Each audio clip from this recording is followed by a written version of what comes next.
እሺ አንደኛው ጥያቄ ከህልምሽና ከወንድ ልጅ ከሁለቱ አንዱን ምረጪ ብትባይ የቱን ትመርጫለሽ?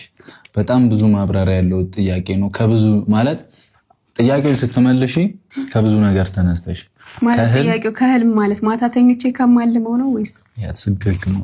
ገብቶሻል እኮ አይደለ? ኪት ያመጡሽ አሮጊት ነው። አሁን እዚህ ጋር ፖላይት በሆነ መንገድ አውሪኝ። እሺ አለቃ። እሺ ከህልምሽና ከህልምሽ ማለት አንቺ መድረስ የምትፈልጊው ነገር አለ አይደለ? ከዛ ነገርና ከወንድ ልጅ ኦር ከፍቅረኛሽ አንዱን ምረጪ ብትባይ የቱን ትመርጫለሽ?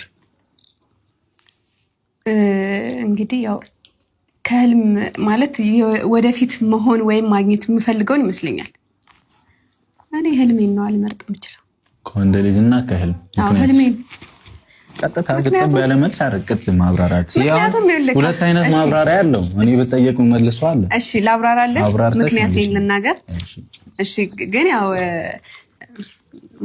እሺ ማለት እኔ አሁን ህልሜን ልመርጥበት የምችልበት ምክንያት ለምሳሌ ፍቅረኛዬን ወይም ደግሞ ወንድ ልጅ መርጬ ቢሆንና ህልሜን ወደኋላ ባስቀር የመረጥኩት ወንድ ልጅ ከዛ የሆነ ሰዓት ላይ ቢተወኝስ ወይም ደግሞ ብሬክ ብናደርግስ ከዛ ሰው ከፍቅረኛዬ ጋር ባልቀጥልስ? ገብቶሃል አይደለ? ህልሜ ግን ዘላቂ ነው። ህልሜን ማሳካት ከቻልኩ ያስከብረኛል።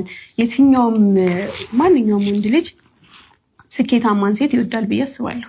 ስኬታማ ከሆንሽ የማይፈልግሽ ወንድ የለምና ስኬቴን ህልሜን አስቀድሜ ከዛ ማግኘት ወይም ደግሞ መምረጥ ያለብኝን ሰው ደግሞ መርጣለሁ እንጂ ህልሜን ወደኋላ ትቼ ፍቅረኛዬን ላስቀድም አልችልም። ምክንያቱም ከዛ ልጅ ጋር ልለያይ እችላለሁ፣ ላልዘልቅ እችላለሁ ምናምን።